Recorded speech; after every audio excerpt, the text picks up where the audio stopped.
Babe, There was once a young man named Marco, just 24, living in a small village cradled by mountains and rivers. But despite the beauty around him, Marco's world felt like a cage. His mind never stopped.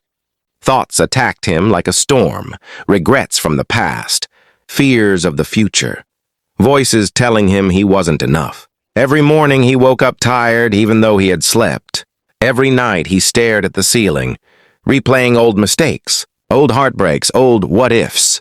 He would watch people in the village laughing, children playing, old men sipping tea, and he'd wonder, how can they be so calm when my head feels like thunder? He tried everything, working harder, sleeping longer, distracting himself, but nothing silenced the noise inside. Then, one evening, while sitting by the riverside, an old traveler stopped beside him. He noticed Marco's weary face and said, "You remind me of myself when I was young. There's a man, far up in the hills. They call him the Listener. He used to be a great psychologist in the city. But one day he vanished, went into the mountains to live in silence. Now, people say he teaches those who are truly lost how to find peace." For the first time in years, Marco felt something inside him. Hope. He packed a small bag that night and left before dawn, walking toward the mountains with a heart full of questions.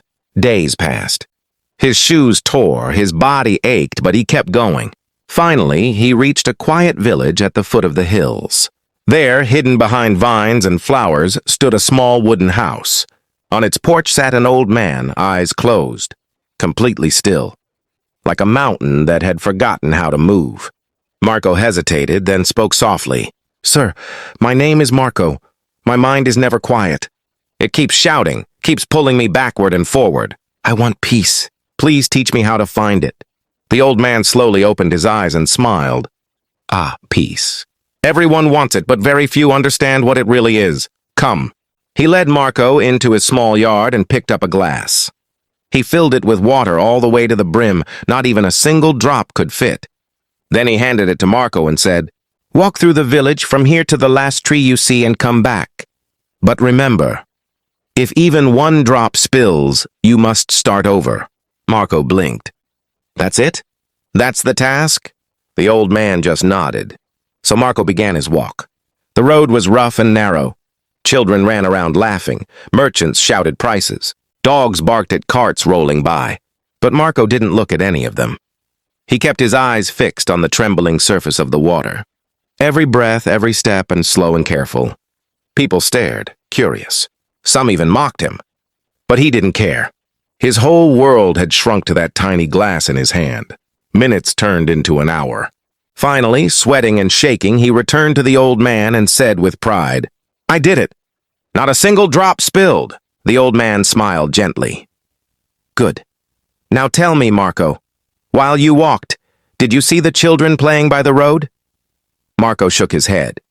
"Did you notice the sunset over the hills?" "No." "Did you hear the wind or the dogs barking?" "No, sir. I was focused only on the glass." The old man's smile deepened.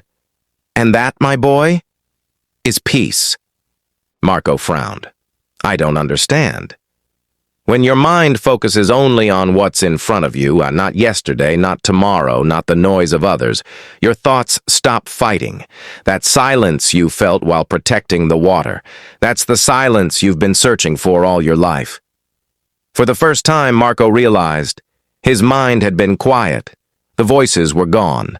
There was only now, no past, no future, no chaos. He looked down at the glass in his hand. The water was still, perfectly still. And suddenly, so was he. That night, Marco stayed at the old man's cottage. He didn't talk much. He didn't need to. When dawn came, he bowed and whispered, "Thank you."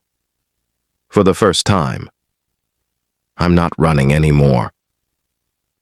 As he walked back home through the hills, he noticed everything. The smell of rain, the sound of leaves, the laughter of distant voices. It was all the same world. But now, it finally felt alive. Peace isn't found in silence. It's found in attention. When you live in this very moment, nothing from the past can hurt you, and nothing from the future can scare you. He searched the world for peace, until an old man taught him to find it in a glass of water.